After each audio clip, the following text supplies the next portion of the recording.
The fluorescent lights hummed their mechanical prayer above Houston's ER, the sound like a swarm of angry insects trapped in glass. Natalie Hayes moved between trauma bays with the kind of efficiency that came from years of moving between life and death, her left leg carrying her weight with practiced compensation, a slight favor to the right that nobody asked about anymore. 2 years. That's how long she'd been rebuilding herself at Seattle General, keeping her head down in the ER where the chaos was loud enough to drown out questions about employment gaps and medical histories that began in 2021 like she'd emerged fully formed from the fluorescent light itself. Her hands moved across the 4 stand-in Bay 2, checking the drip rate on a diabetic patient brought in by his daughter, 35 milliliters per hour, steady, the way precision looked when it moved through tubing. The nurse's station smelled like burned coffee and hand sanitizer, that specific hospital scent that lived in the fabric of scrubs and never quite washed out. She'd learned to breathe it without thinking, the way she'd learned to move through these corridors without drawing attention, without letting anyone see the way her shoulders held themselves or the muscle memory in her hands that had nothing to do with starting 4s in climate-controlled Houston hospitals. In the break room at 2:15 p.m., Natalie sat with her sandwich at the corner table, the one nobody else chose. She kept her jacket draped over the chair beside her, the navy blue fabric worn soft from 2 decades of handling, the lining holding something she couldn't explain to anyone who might ask. A unit patch. Faded. Sewn into the interior with careful stitches she'd placed herself during a deployment to San Jin, 347 days of treating gunshot wounds and shrapnel lacerations and children who'd been caught in the wrong place when the wrong decision got made. The patch was still there, her fingers finding it during the 15 minutes she allowed herself to sit still, touching the embroidered insignia like it was a prayer that nobody needed to understand. For nurses gathered their lunches from the refrigerator, their voices bright and casual in that way that women in hospitals learn to be bright and casual when they've survived their shifts intact. They glanced at her. Natalie didn't look up from her sandwich. They relocated to the hallway without a word, their footsteps clicking away on linoleum like a small rejection that didn't matter because she'd already learned not to expect inclusion. She'd learned a lot about existing in spaces where people didn't ask questions. She'd learned it first in the military, where you kept your mouth closed and your hand steady, and then she'd learned it again in Houston, where the hospital's pulse was its own kind of war zone and the weapon was just institutional silence instead of machine gun fire. Dr. Caldwell watched from his office window when she returned to the ER at 2:36 p.m., his eyes tracking her movement toward Bay 4 where a surgical resident was consulting a medication protocol on the wall-mounted tablet. Natalie glanced at the dosage, vancomycin, pediatric patient, post-surgical infection prophylaxis. The resident had the concentration wrong by half. She moved past the desk, caught the resident's eye, and spoke quietly enough that only he could hear, "That's 60 milligrams. Not 120. Check the weight-based calculation again." Her voice carried the kind of weight that came from knowing what happened when medication errors slipped through in pediatric cases, and the resident's face flushed as he recalculated. Caldwell's jaw tightened. She saw it happen across the distance between them, the small muscular clenching that meant something inside him had registered as a threat. He was a man who'd built his department on hierarchical deference, the kind of structure that required everyone below him to acknowledge his authority in every interaction, every decision, every breath taken in his ER. And she'd just corrected a resident in his presence without asking permission, without acknowledging his superiority, without performing the small rituals of subordination that kept men like Caldwell satisfied with their control. He controlled scheduling. He controlled performance ratings. He controlled who moved up the career ladder and who stayed in place, moving through years in the same position like they were walking through water that never got deeper. And Natalie Hayes carried herself like someone who'd never needed anyone's permission for anything in her life. She didn't notice him watching because she'd learned not to look. Looking meant engagement. Looking meant acknowledging the power dynamic, which meant consenting to it. Instead, she moved through the ER like she was moving through water, present but unremarkable, the kind of nurse who showed up for double shifts and didn't complain and kept her employment history compressed into a single line on her application that nobody seemed to push past. The hospital was understaffed enough that nobody cared where you came from as long as you could handle a code blue without falling apart, and Natalie Hayes could handle code blues the way some people could breathe. The doors burst open at 4:23 p.m. with the kind of urgency that made the entire ER synchronize like a nervous system receiving a shock. Incoming trauma. Multiple paramedics pushing a stretcher, their radio chatter overlapping about shrapnel lacerations and potential pneumothorax and a training accident at the naval base, a Navy SEAL with wounds that weren't supposed to exist in peacetime. The patient's uniform was dark with blood. His chest had 3 entry points where the shrapnel had found him, surgical sites waiting to be opened and explored. The paramedics called out vitals, blood pressure 108/62, heart rate 94, oxygen saturation 96 on supplemental at 4 liters through the nasal cannula. Natalie glanced at the patient board where they were printing the name in real time. Commander Jacob Reeves. Navy SEAL. Age 38. Height 6 feet 2 inches. Next of kin listed as a daughter, Sarah, age 14. Her hands went still. The sandwich she'd been holding a moment ago suddenly weighed 1,000 pounds, and she set it down with precision on the counter beside Bay 4, where they were already preparing for him. The room moved around her with the practiced chaos of a trauma team that had done this 100 times, and she'd done it 100 times too. On mountains in Helmand Province where the air was thin and the pressure was thick, where you didn't have fluorescent lights or blood warmers or for pumps that beeped when the line infiltrated. You had gauze and hands and the knowledge that if you stopped moving for 3 seconds, someone died. Commander Jacob Reeves. The name was a door slamming closed on 2 years of controlled breathing and careful compartmentalization. Natalie's jaw clenched once, a single moment of muscle tension that nobody else saw, and then she reached for the gloves on the wall dispenser. Her hands were steady. Her voice was steady. Her shoulders settled into the posture of the nurse she'd become in Houston, the one who kept her head down and asked permission before speaking and never, ever let anyone see the weight she was carrying beneath her scrubs. Caldwell emerged from his office at that exact moment, and she felt his presence before she saw him, the way you feel predators before you see their eyes. He was watching her. He'd seen the freeze, that moment of hesitation when she'd registered the name, and he understood what it meant. He understood that she had a history, that there was something in her past that was real enough to create a physical reaction, and that meant she had a weakness he could exploit. His eyes moved from her face to the stretcher to the patient being wheeled into the trauma bay, and she saw the calculation happen in real time, the understanding that whatever had damaged this nurse's composure 2 years ago, he could use it now. Natalie turned toward Bay 4 without looking at him, and her legs moved with the precision of someone who'd learned to walk again after taking shrapnel in Sanjin. She moved like she had a purpose. She moved like she had a command. She moved like the person she'd been before Houston, before the employment gap, before the careful reconstruction of a woman who no longer existed in any official capacity. And somewhere behind her, in the shadows of his office window, Dr. Caldwell smiled. The charting error Dr. Caldwell invented existed nowhere in her documentation.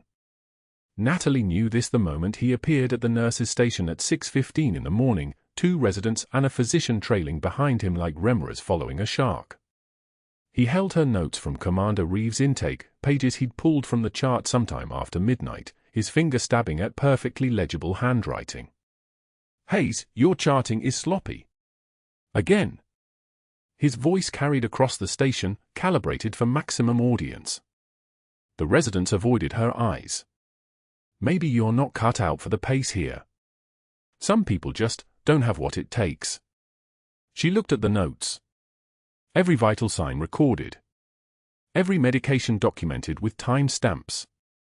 The assessment was thorough, the plan was clear. She'd been charting this way for 2 years without incident until she'd corrected his medication error in front of a resident. "Yes, Dr. Caldwell," she said quietly. But the moment stretched. 3 seconds of silence. His smile widened as he waited for her to argue, to defend herself, to show the crack he'd been mining for. The fluorescent lights overhead buzzed their constant white hum. She simply held his gaze, her expression neutral as still water. He'd been hunting for weakness. What he found instead was a wall. He turned to the residents. "Note the inconsistent abbreviations. This is the kind of sloppiness that causes medication errors. You see this in your careers, people who cut corners, you remove them from the team. He discarded her notes on the counter as if disposing of garbage, walked past her shoulder without another word. The physician followed. The residents hesitated, then trailed after him like iron filings to a magnet. That evening in the break room, she sat alone at the small round table with her sandwich. The refrigerator hummed. She was halfway through eating when 4 nurses entered together, Katie from day shift, Marcus from ICU rotation, 2 others she recognized but didn't know by name. They gathered their lunches in a synchronized movement that felt rehearsed. Eye contact between them. Deliberate. Not a single glance in her direction. They relocated to the hallway. The scrape of their chairs echoed against the break room's tile floor. The door swung shut. Natalie took one measured breath, continued eating. The sandwich tasted like cardboard and resignation. She finished it anyway because she'd learned in Sanjin that you ate when food was available, that you didn't waste the small courtesies your body was given. She cleaned up, disposed of the wrapper, and clocked back in for her evening shift. Nobody mentioned it. That was the cruelty of it, the systematic nature, the way institutions could dismantle a person without ever raising their voice. The next morning, her performance write-up was pinned to the public bulletin board in the main hallway outside the staff locker area. Disciplinary notice printed in bold. Hayes, N. Emotional instability and questionable judgment under pressure. The language was vague enough to survive legal challenge, specific enough to poison every conversation about her. Staff members slowed as they passed, reading. A physician's assistant whispered to a colleague. A resident's eyes lingered on the document, then shifted away when Natalie appeared. She stood before the board in her scrubs, the humidity of Houston pressing against the building's air conditioning. Her jacket hung in her locker downstairs, the faded unit patch from the 75th Ranger Regiment sewn inside the lining where nobody could see it, where it had lived untouched for 2 years. A reminder of who she'd been. A catalogue of what she'd lost. Dr. Caldwell watched from his office window across the hallway, phone pressed to his ear, speaking in low tones to someone on the hospital board. She turned. Their eyes met across the distance. She'd received worse than this, shrapnel in her left leg that still ached when the humidity spiked, a discharge from active duty, testimony that had painted her as unstable, reckless, a liability. One tear escaped despite everything. She wiped it away without breaking eye contact, her voice carrying clear and steady to the charge nurse standing 6 feet away. I've been held accountable by better men than you. The charge nurse's eyes widened. Dr. Caldwell's expression hardened into something cold and administrative. He ended his phone call. His jaw worked once, twice. He disappeared from the window, but not in anger. In something worse. In the clinical calculation of someone adjusting his strategy. A man in stage 3 of his escalation, moving from social attacks into strategic sabotage. Reeves lay in Bay 7, sedated on a morphine drip, his shrapnel wounds cleaned and sutured, his daughter sitting vigil in the chair beside his bed. Natalie entered to check vitals, her movements routine despite the proximity. The daughter looked up, studied Natalie's face with searching intensity. Dark eyes, military-bearing even in civilian clothes. A relative of someone who'd worn the uniform, she recognized the carriage. "Do I know you?" or the daughter asked. "No," Natalie said. Her hand trembled slightly on the blood pressure cuff despite her best efforts at control. Not fear. Restraint. The trembling of someone holding something back. Reeves' eyes fluttered open behind them, his pupils dilated from sedation. His gaze found her profile, and something shifted in his morphine-clouded expression. Confusion first, then the slow machinery of recognition beginning to surface, gears turning in a mind that had seen her before, in a place that still lived in classified reports she would never access. "Dad? You okay?" His daughter leaned forward. Reeves' eyes closed again. The moment passed before it fully formed. Dr. Caldwell appeared in the doorway. "Nurse Hayes, you're reassigned. Send in someone competent." Not a question. Not a request. His voice held the texture of command issued through a hospital hierarchy that he'd weaponized into authority. "Of course, doctor," she said. But that night, she swapped her triage assignment with another nurse, trading her position at the front of the ER for access to the patient monitors. The other nurse didn't ask questions.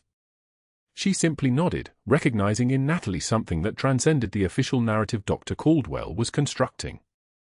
That nurse had 3 tours in the Army Reserves. She understood duty that existed outside of job descriptions. Natalie moved quietly through the ER, monitoring Commander Reeves on the remote display screens positioned at the central station. His oxygen saturation began dropping at 11:30. Incremental. The kind of change most nurses would attribute to normal variation, sleep positioning, nothing alarming. But she'd watched men die from tension pneumothorax in the dust outside Sanjin, had felt their breath shallow as pressure built inside their chests with nowhere to go. She knew the beginning of this particular catastrophe like she knew her own heartbeat. She documented it. Flagged the resident. Dr. Caldwell intercepted her notes before they reached the chart. Stop hovering over my patients, Hayes. You're not a doctor. His voice was quiet enough that nobody nearby could hear it properly. Whisper quiet. The voice of institutional power being exercised with precision. You're restricted from that room. Send in someone else for vitals. He reassigned her to the opposite end of the ER, away from the monitors, away from Reeves' trajectory. Away from the moment when oxygen saturation stopped being a graph and became a crisis. She worked triage instead, processing patients who flowed through the doors like a tide, car accidents, abdominal pain, dehydration, the routine rhythm of an American emergency room at midnight. But her eyes kept tracking the monitor bank across the room, visible just past the central desk. Reeves' heart rate was climbing. Respiratory rate increasing. His daughter sat alone by his bedside, scrolling her phone, unaware of the subtle catastrophe unfolding beneath her father's sedated face. The on-call resident was buried in paperwork 3 rooms away, drowning in the volume of bodies and admissions that flooded Houston General between midnight and 4 in the morning. Dr. Caldwell was 3 floors up in the surgeon's lounge, reading journals, insulated from consequences. Natalie's hand went to her jacket hanging in her locker downstairs, the faded unit patch on the inside lining still carrying the imprint of 3 combat tours. The Hippocratic Oath didn't have an exception clause for personal history. She'd violated direct orders before in Sanjin, when command said to evacuate and leave the wounded Afghan children, and she'd stayed anyway because the alternative was abandoning people who couldn't abandon themselves.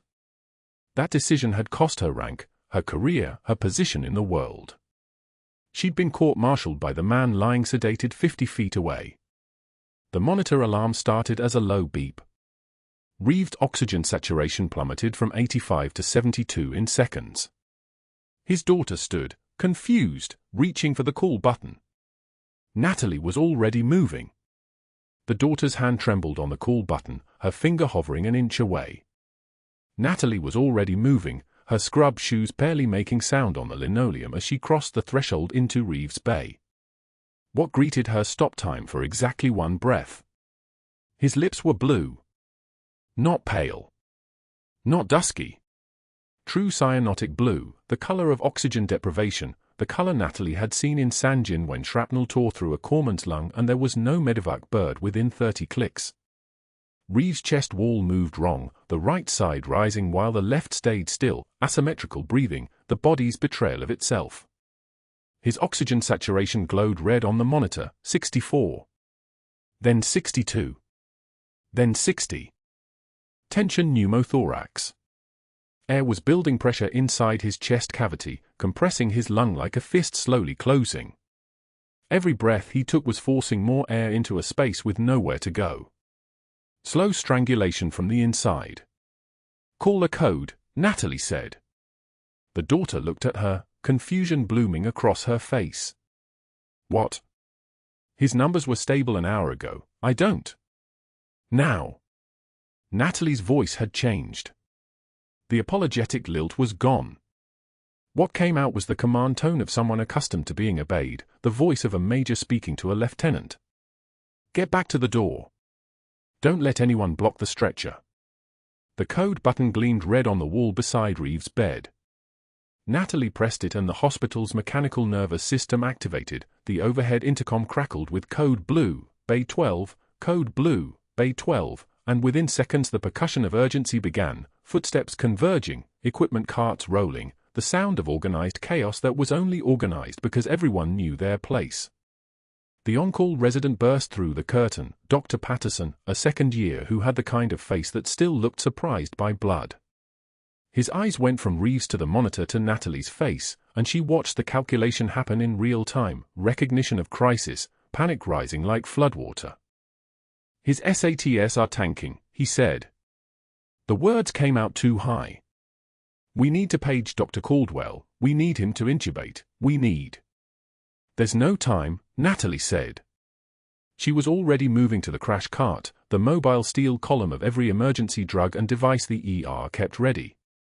Reeves' breathing was more gasping now, his body sensing the trap, the autonomic panic of an organism running out of oxygen. 58 on the monitor. 56. His hand gripped the bed rail hard enough that his knuckles turned white. You can't, Patterson said, understanding landing on him like an anvil. You're not authorized to, that's a procedure, you're a nurse, you can't perform procedures outside protocol, the hospital policy states. Natalie's hands had already found what she needed. A scalpel. Sterile. Sharp enough to split silk. She pulled it from the tray and the blade caught the fluorescent light with a whisper-thin gleam. Get respiratory, she said to Patterson. And get someone on the line to Caldwell. Tell him tension pneumothorax, needle decompression attempt failed, patient requiring emergent thoracotomy. The terminology cut through his panic like a scalpel through tissue. He'll understand. Reeves' eyes were open now, unfocused, his mouth working for air like a fish pulled from water. Natalie moved to his right side, her hands finding the space between his fourth and fifth ribs without conscious thought, muscle memory from 4 years prior, from a compound outside Sanjin where the walls were mud brick and the mortars came in waves and she'd opened 3 chests that night to save the men inside them. Her fingers located the landmarks, the anterior axillary line, the precise intercostal space where air built its deadly pressure. Her hands moved with the terrifying fluid precision of apex predators. She didn't think. She didn't hesitate. She simply did what her body had been trained to do when the alternative was death. The scalpel went in. Not tentative. Not gentle.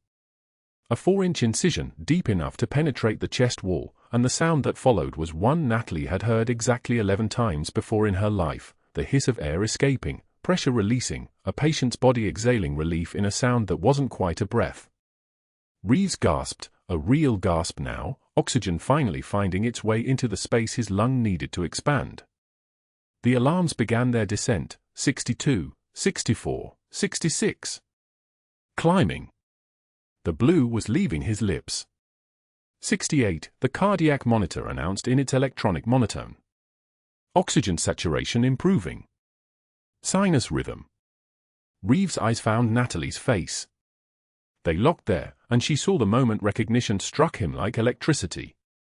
Not just the recognition of being saved, though that was there. The recognition of how he was being saved. The precision. The confidence. The way she stood beside him with the certainty of someone who'd done this before, who'd done this in conditions that made a sterile Houston hospital look like a 5-star resort. Her eyes. That was what hit him first. Dark brown, steady as a sniper scope, looking at him with the weight of 2 years of court-martials and classified hearings and decisions he couldn't undo. And then the way her hands moved, not like a nurse's hands, which were competent and trained and practiced. Like a field medic's hands. Like a major's hands. His lips formed the word before his body could stop it. Before his mind could decide whether it was safe. Major. Natalie didn't answer. She was already securing the incision with gauze, already signaling for someone to bring her a chest tube tray. The resident stared at her like she'd materialized from a wormhole. The daughter sobbed harder now, but they were different sobs, relief instead of terror. Reeves' eyes stayed on Natalie's face as consciousness began its slide, the medication they were pushing into his full line pulling him under. She saw the weight of recognition settle across him like a rain-soaked blanket. Recognition and something else. Something that looked like guilt and shame and relief all tangled together, too complicated to untangle in the 30 seconds before the sedatives took hold. His eyes closed. The room went back to the sharp focus of emergency medicine, the rhythm of work, the choreography of people who knew what they were doing. Patterson was on the phone, his voice steadier now as he relayed findings to someone on the other end. The respiratory therapist had appeared with supplies. A nurse Natalie didn't know was drawing blood, starting the labs that would tell them whether Reeves' body was compensating, whether his organs were holding, whether the saved life would remain saved. Everything was happening exactly as it should. Everything was under control. The door banged open. Dr. Caldwell stood in the threshold, his scrubs still pristine, his hair still perfectly positioned, coming straight from wherever he'd been when the code was called. His eye swept the room in one calculated moment, took in the scalpel on the sterile field, the incision on Reeves' chest, the steadying oxygen saturation numbers on the monitor, Patterson's expression of shock, the daughter's tear-stained gratitude, and finally Natalie herself, still standing beside the bed with the look of someone whose hands had just remembered what they were built to do. She watched his face reorganize. Watched the calculation happen behind his eyes. Watched him understand, in the span of a heartbeat, what had just occurred here. His expression shifted from surprise to something colder. Something that looked like a predator recognizing that the prey had teeth. "Dr. Patterson," he said quietly, his voice like the temperature dropping in a room when someone opens a freezer door. "Step aside." But that wasn't what happened next. That wasn't what happened at all. The daughter stepped forward, her voice sharp with something that cut through the medical noise. "Excuse me, that nurse just saved my father's life while you were, where exactly were you?" Caldwell's jaw tightened. He didn't answer. "My father is a retired Navy SEAL," the daughter continued. "I want to know exactly why the attending physician wasn't present during a code blue. I want incident reports. I want to know why a nurse had to perform a procedure that should have been done by the actual doctor." The room went so quiet you could hear the ventilator's mechanical wheeze. Caldwell looked at Natalie, and in his eye she saw something that might have been fear. Not of her. Of what was about to happen to him. Of the questions that were about to be asked. Of the fact that a patient had been saved by someone he'd been systematically trying to destroy, and now that patient's family had witnesses, documentation, and the kind of institutional authority that came from military service. He smiled. He shouldn't have. "Well," he said, his voice dropping into something that approximated concern, "I suppose we should discuss this with hospital administration.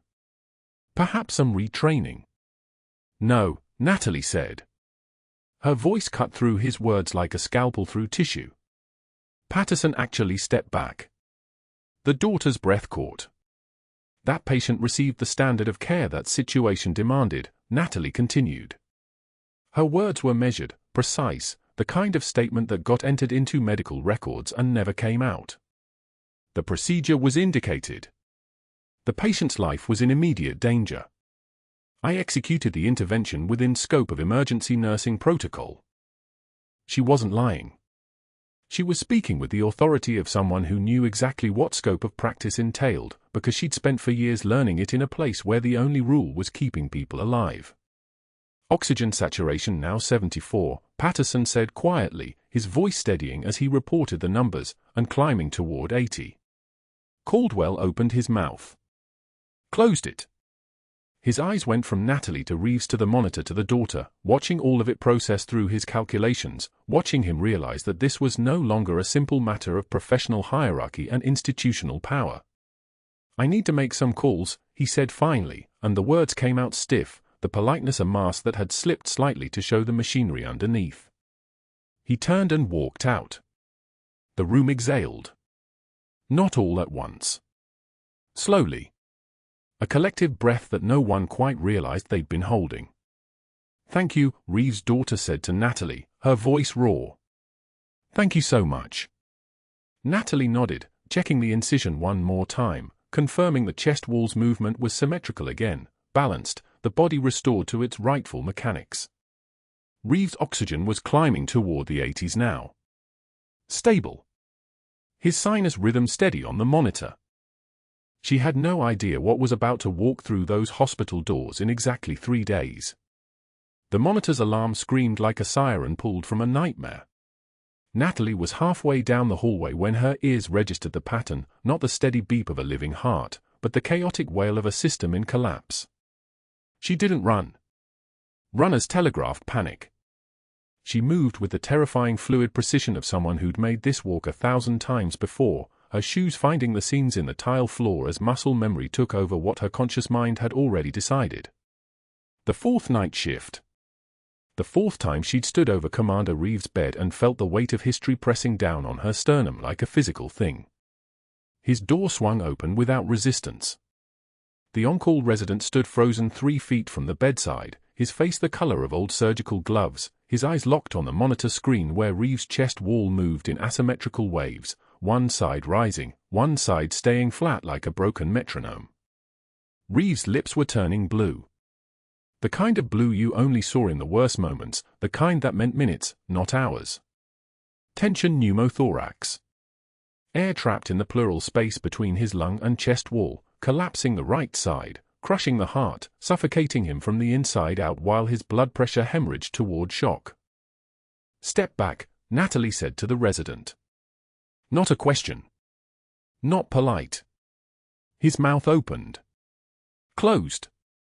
She was already moving to the crash cart, her hands opening the sterile field with the same precision she'd used in a mud brick compound in Sanjin, with mortars walking their way toward her position and 3 wounded men depending on her not freezing, not thinking, just moving. The resident was still standing there. She didn't look at him. "I said now." The scalpel caught the fluorescent light as she pulled it from the tray. Size 11. Not the instrument of choice in a sterile operating room where surgeons had time and space and the luxury of procedure. But this wasn't a procedure. This was a field save. This was the difference between breathing and not breathing, and Natalie's hands knew the anatomy the way some people knew their own names. She moved Reeves' left arm away from his body and found the landmark, the second intercostal space, the line between his ribs exactly where it had to be, and her hand moved with the certainty of muscle memory that transcended 2 years of careful anonymity, of keeping her head down, of letting people call her just a nurse. The blade went in. The resistance of skin. The sudden give when steel met the pleural cavity. Blood welled, dark and immediate, and she was already reaching for the largest gauge needle she could find, 14-gauge angiocath, because time was physics and physics was math, and there were exactly 4 minutes before his heart stopped entirely. She found the second intercostal space again, this time above the 3rd rib, mid-clavicular line, and the needle went in like she was threading a sewing machine, not puncturing the membrane between life and death. The moment the tip breached the pleural space, the hiss came, air escaping under pressure like a tire had blown, like the whole room had exhaled at once. The monitor's rhythm shifted. Changed. His oxygen saturation climbed, 68. 72, 79. Her hands didn't shake. Her breathing didn't change. The resident stared at her like she'd just performed resurrection. Ree's eyes opened. They tracked across the ceiling, unfocused, then locked directly onto hers with the sudden clarity of consciousness pulling through sedation like a swimmer breaking the surface. His mouth moved. Nothing came out except a hoarse whisper that might have been a name or a rank or a question, because in that single moment of recognition, his pupils dilated and his hand reached toward her, not the automatic gesture of a patient in pain, but the deliberate movement of a man who understood exactly what he was seeing and exactly who she was. His eyes held hers for 2 seconds. 3. Then the sedative dragged him back under, his hand falling away, his breathing evening out as the oxygen climbed higher, 82. 87, 92. Normal range. Safe territory. The monitor registered sinus rhythm. Her hands released the needle and moved on to the next thing, oxygen saturation stable, blood pressure climbing from the floor, his lung re-expanding on the monitor like a flower opening. She was still breathing at her normal rate. Still calm. Still the nurse everyone had dismissed as competent but unremarkable. She didn't look at the resident. didn't acknowledge what had just happened or what it meant or why her hands had known to do something that wasn't in any nursing textbook, that belonged to a life she wasn't supposed to have lived. That was when Dr. Caldwell walked in. He stopped in the doorway. His eyes swept across Reeves' stabilized vitals, across the crash cart with its opened instruments, across the resident's shocked expression, and something shifted behind his face, not confusion, not even surprise exactly, but the terrible clarity of a man watching his carefully constructed narrative collapse like a card house in a wind tunnel. His jaw tightened. His hands clenched at his sides. He looked at Natalie for exactly 2 seconds. Long enough for her to see it. He knew she'd done something he couldn't undo. Something that had saved his patient, which meant something that had undermined him, which meant something that had to be punished with clinical precision. What happened here?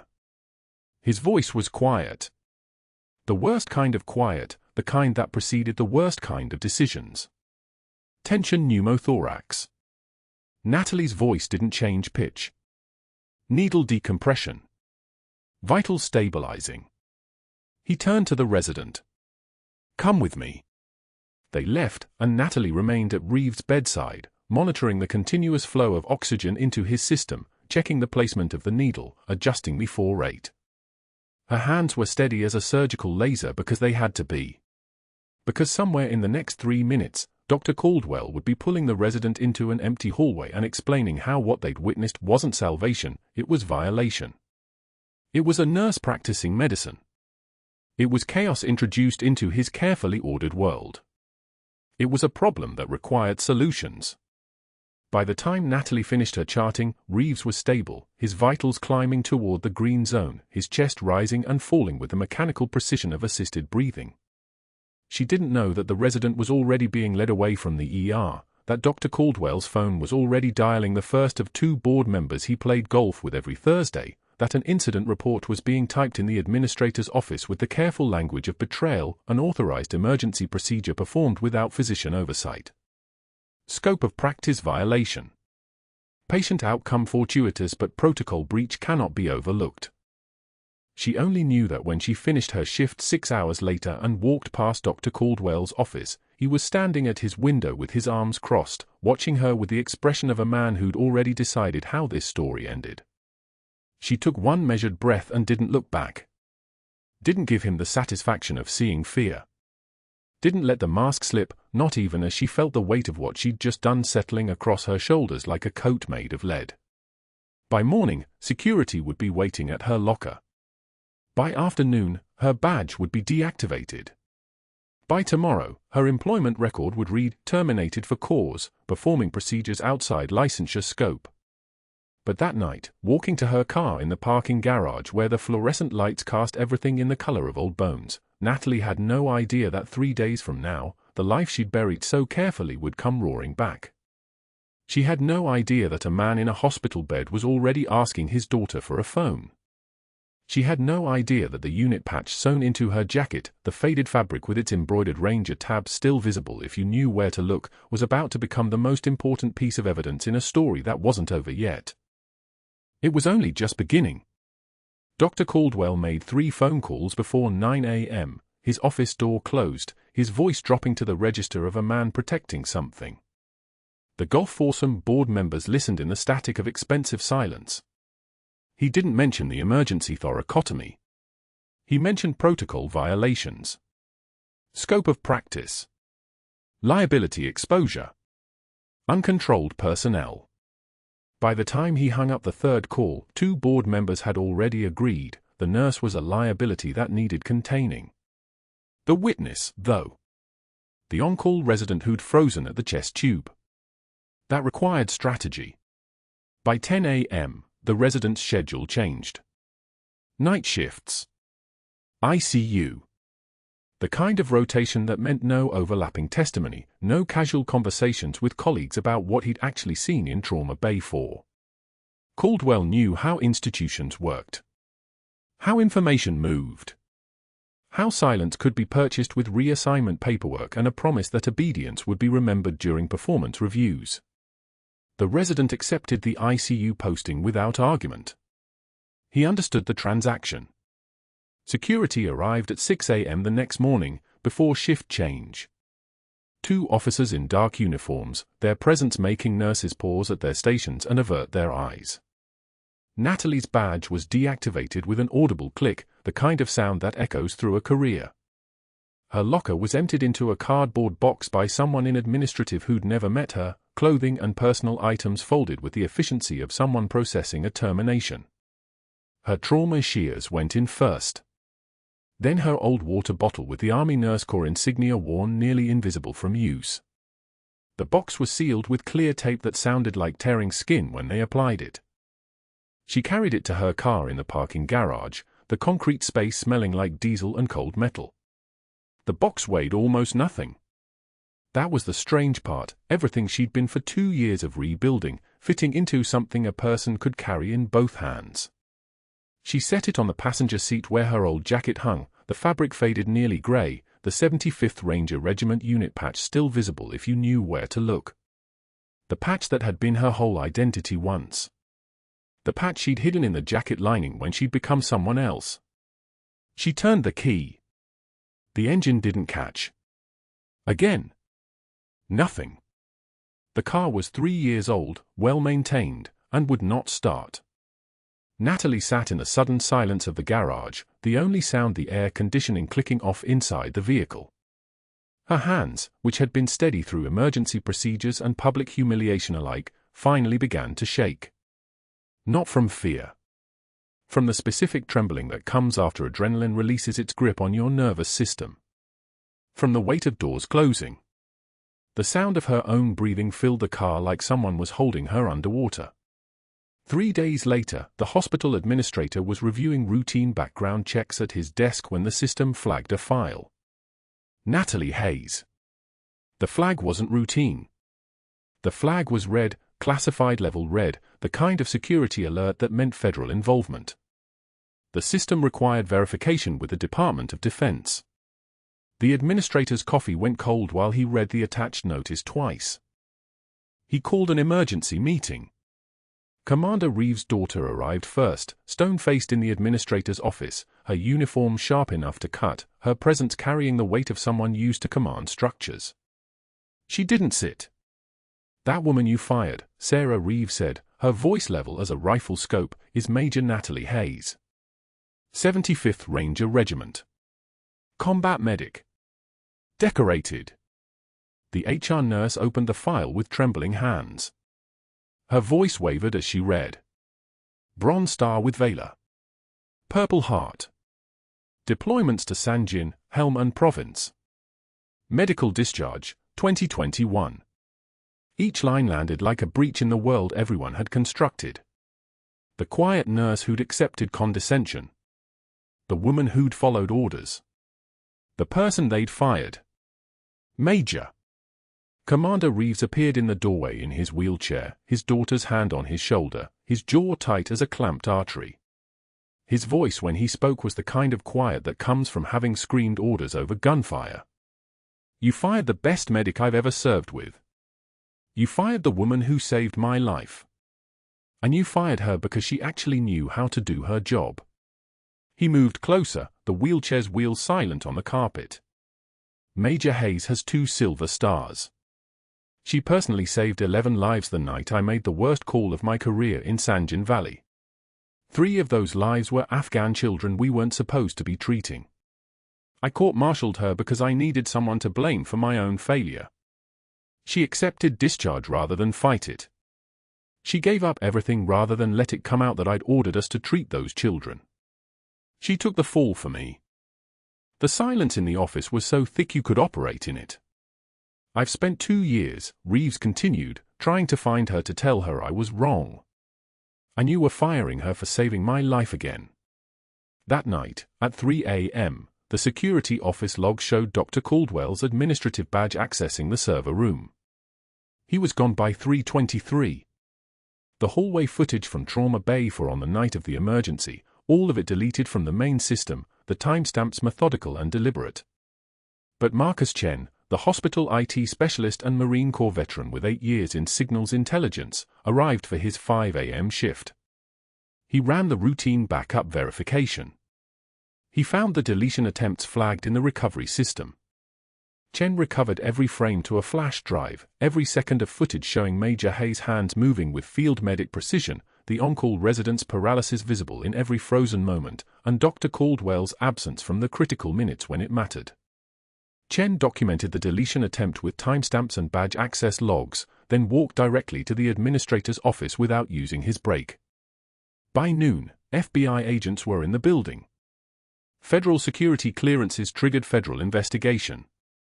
By 2 p.m., they were in Dr. Caldwell's office. The lead agent's voice was the kind of quiet that professionals use when they're explaining the end of someone's career. Dr. Caldwell, tampering with evidence in a federal security investigation carries 20 years. Federal time.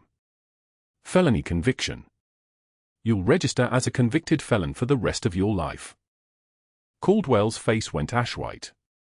His hands shook as the agent placed the photograph on the desk, server room camera footage showing him at the terminal, his expression focused, his fingers moving across the keyboard. Timestamp visible.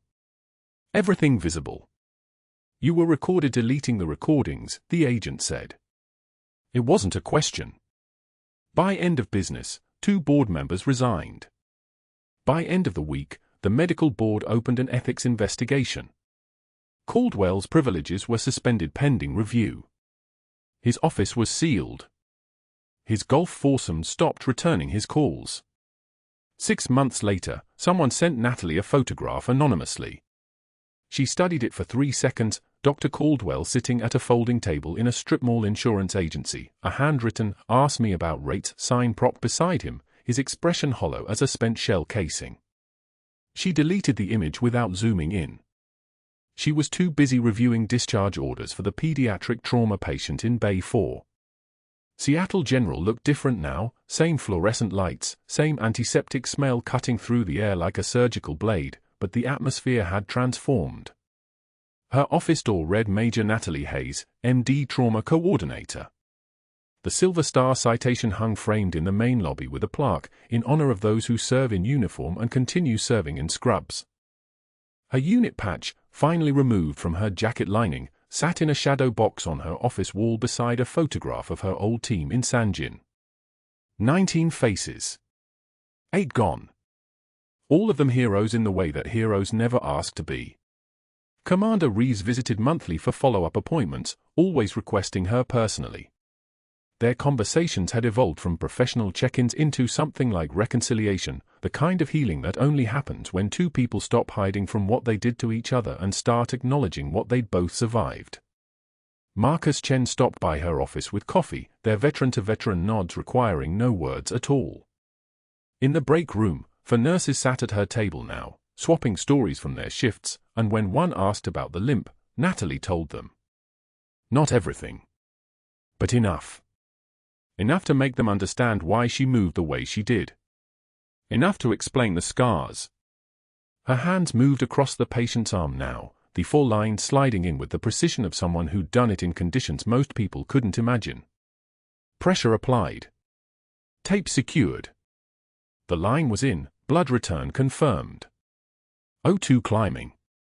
The pediatric monitor showed a steady sinus rhythm. The camera pulled back through the ER, organized chaos, gurney wheels, monitor beeps, nurses moving with purpose, lives being saved in fluorescent-lit rooms by people whose heroism didn't announce itself. Heroes walk among us. Sometimes in scrub saving lives in the dark. If this story moved you, like this video and subscribe for more tales of hidden strength. Comment below, would you have saved him, or walked away? And tell us, have you ever been underestimated by someone who didn't know your true value?